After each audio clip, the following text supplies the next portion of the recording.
कई बार मन में ऐसा होता है कि कोई एक विचार इतनी बुरी तरह से घुस जाता है कि बिल्कुल थमने का नाम ही नहीं लेता है। और एक विचार से क्या क्या हो सकता है, इस चीज को हर एक व्यक्ति बिल्कुल भली भांति अच्छी तरह से जानता है कि विचारों में कितनी शक्ति होती है। बल्कि ये डिप्रेशन, टेंशन या जितनी भी मानसिक परेशानियां होती हैं, यह सब कुछ केवल विचारों की ही देन है, जिससे आजकल काफी लोग परेशान रहते हैं। बल्कि आपने कुछ लोग ऐसे भी देखे होंगे कि इतना परेशान हो जाते हैं, एक विचार से सिर्फ इतना परेशान हो जाते हैं कि सुसाइड तक कर लेते हैं। तो आखिर ऐसा क्यों होता है? कैसे विचारों को शक्ति प्राप्त होती है? कैसे एक विचार चलकर हजार विचारों में बदल जाता है? और कैसे इंसान खुद को ही अपने सामने बिल्कुल लाचार पाता है, जबकि सारी भागदौड़ उसी के हाथ में है, फिर भी अपने आप को ऐसे लाचार पाता है, अपनी स्वयं की जान ले लेते हैं, जैसे बाहर से उन्हें कोई चीज परेशान कर रही हो। तो दोस्तों, आज मैं आपको बताऊंगा विचारों के खेल के बारे में, इनके नियम के बारे में कि ये कार्य कैसे करते हैं, कैसे एक विचार सृष्टि का निर्माण कर सकता है और कैसे एक ही विचार सृष्टि को तबाह भी कर सकता है। और यही सारे लोग आजकल करते हैं। कैसे ये सब कुछ होता है, अगर इसे जानना है तो विचारों की गहराई को समझना और उन्हें जानना बेहद आवश्यक है। तो बिना किसी देरी के आओ और चलते हैं फिर वहीं उसी समंदर की गहराई में जहां मिलता है परम ज्ञान, परमेश्वर। आप सभी का स्वागत है एक बार फिर से गोल्डन फ्लावर में। आज हम बात करेंगे विचारों के बारे में कि कैसे ये खेल को रचते हैं, कैसे ये माया की मूल जड़ है और कैसे इनसे बड़ी आसानी से छुटकारा पाया जा सकता है। इस चीज को समझाने से पहले सबसे पहले तो मैं बोल दूं हर हर महादेव, और आप भी बोल दो हर हर महादेव, क्योंकि हर हर महादेव ही है। महादेव अद्वैत है, शून्य है, परम सिद्धि है। कैसे है ये भी मैं आपको बताऊंगा। सबसे पहले तो आप ये जान लो कि हर हर महादेव आखिर कहा क्यों जाता है। तो इसका अर्थ ये है कि जब कुछ भी इस संसार में नहीं बचता है तो केवल शून्य बचता है। शून्य ही वह मूल जड़ है, वह बीज है, या फिर ये भी आप कह सकते हैं कि उस बीज से भी पहले की अगर कोई चीज है तो वह शून्य है, बिल्कुल ब्लैंक स्थिति, जहाँ ना तो कोई विचार है, ना ही कोई चीज है, ना ही कोई सत्य है और ना ही कोई झूठ है। बिल्कुल शून्य, बिल्कुल खत्म, बिल्कुल राख, बिल्कुल मिट्टी, जहाँ सब कुछ ही खत्म है, जहाँ कुछ भी नहीं है, वही केवल महादेव है, यानी कि शून्य है। और ऐसी इस दुनिया की कोई भी चीज नहीं है जहाँ शून्य का वास नहीं है। अगर किसी भी चीज को गहराई से आप देखोगे, उस चीज को देखते हुए उस चीज को मिटा भी दोगे, तब भी वहाँ एक चीज निश्चित बचने वाली है, वो होता है शून्य। इसीलिए हमेशा कहा जाता है हर हर महादेव, क्योंकि महादेव को शून्य कहा गया है, बिल्कुल परम सिद्ध। यही वजह है कि उनकी जो मूर्तियां होती हैं, तस्वीरें होती हैं, वह शमशान में लगाई जाती हैं, जहाँ हर एक चीज जाकर बिल्कुल खत्म ही हो जाती है। वो बात अलग है कि भगवान शिव के नाम पर ना जाने क्या क्या झूठी कथाएं और झूठी झूठी चीजें बताई जाती हैं और ना जाने क्या क्या मनगढ़ंत कहानियां बना दी जाती हैं। लेकिन जो व्यक्ति परम शिव में लीन रहता है वह एक न एक दिन शून्य को जान ही लेता है। उसे पता लग ही जाता है कि क्या सत्य है और क्या झूठ है। अब बात करते हैं विचारों की। तो विचार क्या है? विचार को माया कहा गया है और इस बात को बेहद जानना, समझना आवश्यक है कि जितनी माया बाहर है उससे कहीं ज्यादा हजार की तादाद में अंदर वास करती है। यानी कि अगर इंसान से सब कुछ छीन लिया जाए, जैसा कि काफी लोग सन्यासी हो जाते हैं, लेकिन फिर भी वो परम रहस्य को, परम सिद्धि यानी कि शून्य को पा नहीं पाते हैं। क्यों नहीं पा सकते हैं? इसका भी जो जवाब है वह विचारों में ही छुपा गया है कि जितनी माया बाहर दिखती है उतनी ही माया अंदर भी वास करती है। यानी कि अगर इंसान को चुप बैठने के लिए कहा जाए तो वो बिल्कुल चुप नहीं बैठ सकता है। इस दुनिया में बहुत ही कम लोग ऐसे होते हैं जिनको एक कमरे में अगर बंद कर दिया जाए, खाने पीने की सारी सुविधाओं के साथ बंद कर दिया जाए और 1 महीने बाद खोला जाए, तो बिल्कुल संभावना है कि वो व्यक्ति आधा पागल होकर ही निकलेगा।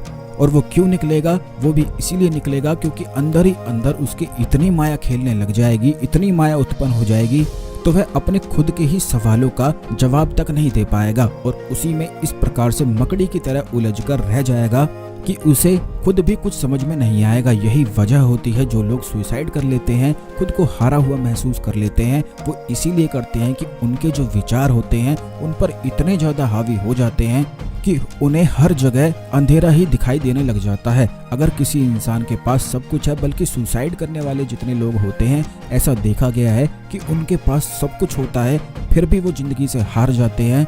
वो भी केवल इसीलिए होता है कि उनके विचार उन पर इस कदर हावी हो जाते हैं कि हर जगह उन्हें अंधकार और शत्रु ही दिखाई देता है। तो विचारों की शक्ति को तो आप समझ गए हैं कि विचार आखिर क्या क्या कर सकता है। वो विचार ही है जो एक सृष्टि को बना देता है, और वो भी एक विचार ही है जो एक सृष्टि को भी तबाह कर सकता है। और ऐसा अक्सर इसीलिए होता है कि जो व्यक्ति ज्यादातर लगातार सोचते हैं उनका दिमाग जो होता है वो इतना चल चल कर थक जाता है कि कुछ कर ही नहीं पाता है। जैसे कि अगर मान लीजिए कि आपको बहुत ज्यादा नेगेटिव थिंकिंग होती है या किसी भी व्यक्ति को होती रहती है, तो उसे ज़्यादातर वीडियोस में जो YouTube पर उपलब्ध हैं उनमें ये बताया जाता है कि पॉजिटिव सोचा करें। और जब आप पॉजिटिव सोचते हैं तो जिन लोगों को मेंटली परेशानी होती है, OCD, टेंशन, डिप्रेशन या किसी भी तरह की मानसिक परेशानी हो सकती है, ऐसे में अगर वो पॉजिटिव सोचने की कोशिश भी करते हैं तो और अपने आप को और उलझा हुआ पाते हैं, यानी कि उनकी मानसिक स्थिति और भी ज़्यादा बिगड़ने लग जाती है। और ये भी देखा जाता है, जैसा कि बहुत सारे लोग ये भी बताते हैं कि दिमाग में पहला विचार चले तो उसको रोक दो। तो ये बात तो बिल्कुल तय है कि अगर किसी भी चीज़ को रोकने की कोशिश आप करोगे, खास करके दिमाग के विचारों को, तो वो विचार दुगनी तेजी से चलता है। अगर मैं आपको अपना हाथ दिखाऊं और ये बोलूं कि मेरा हाथ देखते हुए चांद के बारे में नहीं सोचना है, तो दिमाग ऑटोमेटिक ही चांद को पहले पकड़ेगा, हाथ को बाद में देखेगा, सबसे पहले चांद को ही देखने लग जाएगा। वो भी इसीलिए होता है क्योंकि दिमाग जो होता है हमारा वो ऑटोमेटिक ऑटो पायलट मोड पर कार्य करता है। इसके बारे में मैंने पिछले वीडियोस में आपको काफ़ी बार बताया भी है। अगर पिछले वीडियो नहीं देखे हैं तो उन्हें भी जरूर देख लो, जिससे दिमाग की गहराई को समझ सको। सबसे पहला तो आप ये जानो कि हमारा जो दिमाग होता है वह बिल्कुल ऑटोमेटिक मोड पर अपने आप ही कार्य करता है। अगर इसे कुछ बताने की या समझाने की या कहने की कोशिश करी जाती है तो ये और ज़्यादा डिस्टर्ब करता है। यही वजह है कि जो लोग पॉजिटिव विजुअलाइजेशन करने की कोशिश करते हैं उन्हें कुछ समय के लिए तो अच्छा लगता है, जबकि वो अपने दिमाग को और थका रहे हैं। आप इस तरह से समझ सकते हो कि अगर किसी गाड़ी को चलाकर छोड़ दिया जाए और ये कहा जाए कि अगर इस गाड़ी को ठंडा करना है तो इसमें और एक्सेलरेटर दो और चलाओ, तो ऐसा कभी हो सकता है क्या कि गाड़ी को रिलैक्स मिल जाए? गाड़ी केवल तभी कूल हो सकती है जब उसे बंद करके छोड़ दिया जाए। इसी प्रकार से दिमाग कार्य करता है। जब किसी व्यक्ति का दिमाग नेगेटिव मोड पर होता है तो किसी भी तरह की कोई भी पॉजिटिव विजुअलाइजेशन उसके लिए काम नहीं करती है, और तब तक काम नहीं करती है जब तक वह अपने आप को बिल्कुल एक शून्य स्थिति में लेकर नहीं आ जाता है। जैसे कि जब तक कोई इंसान अपने आप को बिल्कुल रोक ना दे, थाम ना दे, तब तक उसके जीवन में उस नेगेटिव इमोशन से या नेगेटिव फीलिंग से टर्निंग पॉइंट हो ही नहीं पाता है। विचार एक तरह से इस प्रकार होते हैं कि जैसे अगर किसी समुद्र में लहरें उत्पन्न हो रही हैं, बड़ी बड़ी लहरें आ रही हैं, तो आपने अगर कभी समुद्र को देखा होगा तो ये बिल्कुल एक दिमाग की स्थिति को दर्शाता है। अगर लहरें आ रही हैं तो तब तक थमने का नाम नहीं लेती हैं जब तक वह शून्य स्थिति में नहीं आ जाती हैं। जैसे कि मान लो कि अगर आप समुद्र के किनारे खड़े हो और बहुत तेजी से लहर आपकी ओर आ रही है, वह तब तक वापस नहीं लौटती है जब तक वह अपनी लहर को पूरा करके थमती नहीं है। जब थम जाती है तभी वापस लौटती है। बस वही हाल दिमाग का है कि अगर आप अपने मन को नेगेटिव से पॉजिटिव में करना चाहते हो तो उसे रोकना और थमना बेहद आवश्यक है। लेकिन ये विषय हो जाता है बहुत ज़्यादा गहराई का, जो काफ़ी लोगों के लिए संभव नहीं है। लेकिन दिमाग की एक और खासियत मैं आपको बता देता हूँ। दिमाग एक ऐसा नौकर है जिसकी शर्त केवल आपसे इतनी है कि मुझे काम बताते रहो, जहां तुमने काम बताना बंद किया वहीं मैं तुम्हारी जान ले लूंगा। दिमाग यही कहता है, यही करता है, और यही आजकल लोगों के साथ हो रहा है। इसलिए वो लोग ज्यादा परेशान रहते हैं जिनके पास कोई भी काम, कोई भी लक्ष्य, कोई भी गोल नहीं है। जैसे कि काफ़ी लोग ऐसा समझते हैं कि रिटायरमेंट के बाद हम तो बड़े सुख से रहेंगे, लेकिन यकीन से मेरी बात को इस जानो और इसे समझो भी कि रिटायरमेंट के बाद जितना दुख इंसान झेलता है उतना दुख वह मजदूरी में भी नहीं झेलेगा। क्योंकि दिमाग एक ऐसा नौकर है, उसे काम पर लगाते रहोगे तो यह परम सेवक की तरह कार्य करता रहेगा। जहां तुमने इसे खाली छोड़ा वहीं यह परम शत्रु की तरह कार्य करता है। यही वजह है कि बहुत सारे लोग अपने दिमाग के विचारों को ना तो रोक पाते हैं ना ही थाम पाते हैं। उनके विचार इस कदर उन्हें घुमा कर रख देते हैं कि वे कुछ सोच ही नहीं पाते हैं। सबसे पहला काम तो यह है कि इस दिमाग को कोई कार्य दो, इसे कोई गोल दो। जैसे किसी नौकर को काम दिया जाता है, उसे काम में लगा दिया जाता है। अगर वो खाली बैठता है तो वो तो जान आपकी नहीं लेगा, लेकिन दिमाग जरूर जान ले लेता है। लेकिन अब आपके मन में ये सवाल उठा होगा कि वो लोग कैसे करते हैं जो बिल्कुल एक पेड़ के नीचे बैठे रहते हैं, कोई भी काम उन्हें नहीं है, बिल्कुल ध्यान की गहरी स्थिति में वह पहुंच जाते हैं, वो कैसे करते हैं?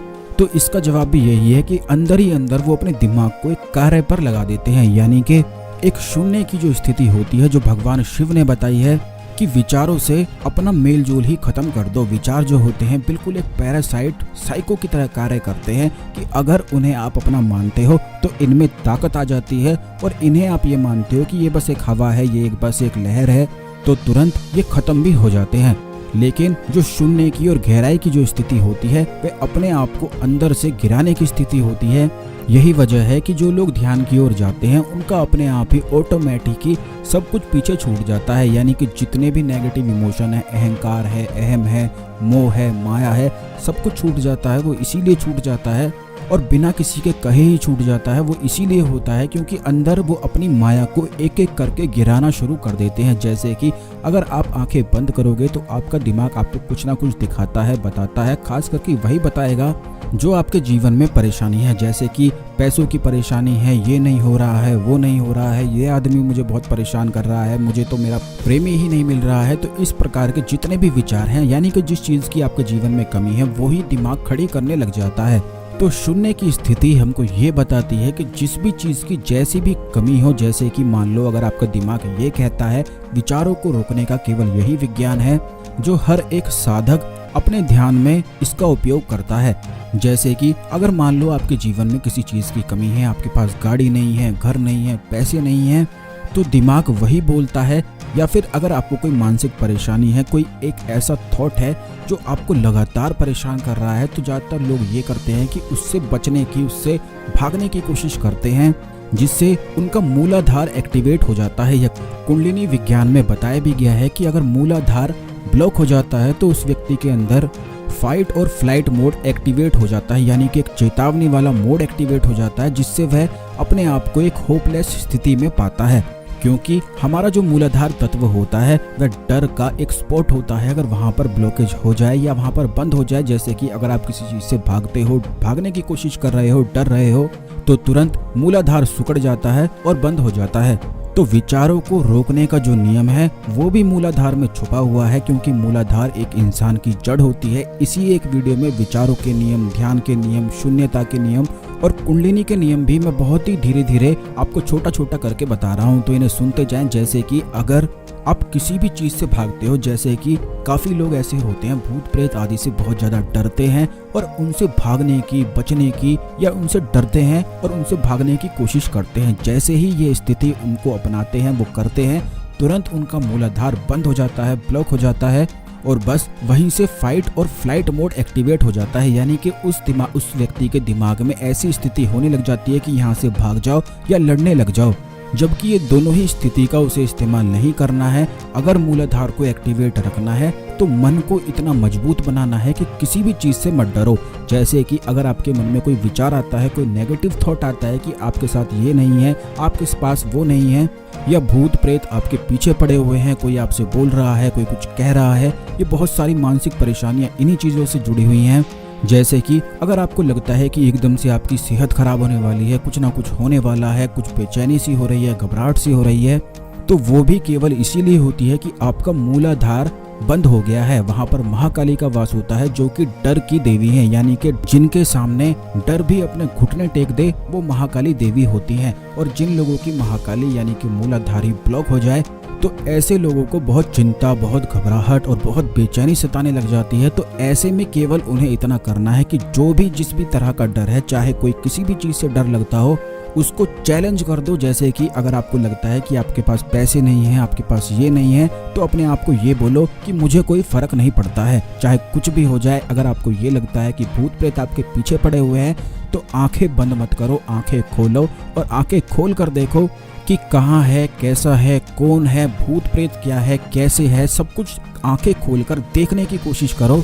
किसी भी कैसी भी स्थिति में भागने की और बचने की कोशिश बस मत करो। जैसे ही ऐसा करोगे दिमाग तुरंत सरेंडर कर देता है, क्योंकि जिस तरह से एक छोटे बच्चे को डराया जाता है कि ऐसा करो नहीं तो ऐसा हो जाएगा, ऐसा करो ऐसा हो जाएगा, तो दिमाग भी यही खेल खेलता है कि ऐसा कर लो या वो कर लो, ये कर लो, तो व्यक्ति उसी जाल में फंसता चला जाता है। अगर आप अपने दिमाग को बोल दोगे कि हो जाने दो, जो होना है, मुझे कोई भी किसी भी तरह का फर्क नहीं पड़ता है, जैसे ही दिमाग को ये कमांड दोगे तुरंत दिमाग सरेंडर कर देगा और उसी समय बिल्कुल शांत हो जाएगा। जिन लोगों को मानसिक परेशानियां हैं, ओसीडी है या जितनी भी जैसी भी मानसिक परेशानियां हैं, उन्हें बड़ी आसानी से ठीक किया जा सकता है। उसकी डिटेल जानकारी मैं अपने कोर्स में सिखाता भी हूँ, बताता भी हूँ।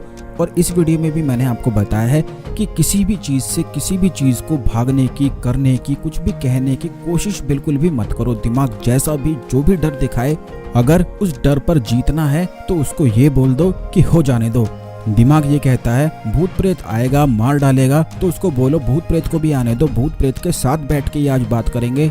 तुरंत जैसे ही ऐसे बोलोगे खुद भूत प्रेत भी डर कर भाग जाएगा, क्योंकि इंसान से बड़ा भूत और इंसान से बड़ा प्रेत इस दुनिया में कोई भी नहीं है। भूत प्रेत स्वयं इंसानों से डरते हैं।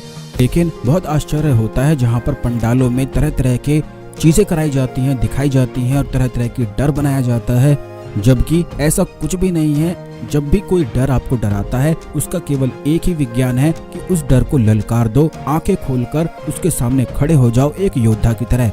बस तुरंत उसी समय, उसी एक सेकंड में जादू क्या होता है वो अपने आप खुद देख लेना। और इसी को कुंडलिनी विज्ञान में समर्पण कहा जाता है, यानी कि अपने डर को ही समर्पित हो जाओ, अपने डर को ही ललकार दो और डर पर चढ़कर बैठ जाओ, जो महाकाली रिप्रेजेंट करती हैं। कुंडलिनी विज्ञान के ऊपर और भी ज्यादा बहुत सारी वीडियो में आने वाली वीडियोस में बनाऊंगा। विचारों को रोकने का नियम क्या है वो भी मैंने आपको बताया है कि किसी विचार पर जीतना है तो उसे रोको मत, बस उसे कैजुअली लेना शुरू कर दो और कह दो मुझे कोई भी फर्क नहीं पड़ता है।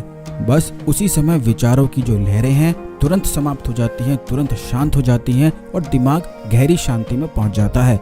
इतनी गहराई से दिमाग की जो परतें होती हैं वह केवल वही जान पाता है जो कुंडलिनी विज्ञान को भी पूरी तरह प्रैक्टिस करता है और हर एक चीज को सही से जानता है और समझता है। वही दिमाग के खेल को जान पाता है और एक एक करके इन्हीं चक्रों के माध्यम से अपनी सिद्धियों को खोलता ही चला जाता है। क्योंकि ये 7 जो चक्र होते हैं, कई लोग ऐसा समझते हैं कि दिमाग केवल एक ही है, लेकिन आपको ये भी बता दें कि 7 चक्र दिमाग की भूमिका बहुत अच्छी तरह से निभाते हैं। अगर ये कहा जाए कि ये 7 चक्र भी 7 दिमाग होते हैं तो इसमें किसी भी प्रकार का कोई संदेह नहीं है। और ये जितने विज्ञान है, कुंडलिनी विज्ञान, मंत्र विज्ञान, तंत्र विज्ञान, ये सब भगवान शिव की देन है, जो शून्य से प्रकट हुआ है और बिल्कुल शून्य है, अद्वैत है। इसीलिए हर हर महादेव है। तो मेरे प्रिय दोस्तों, खुश रहो, खुशी फैलाओ और हमेशा खुश रहने के लिए देखते रहो गोल्डन फ्लावर।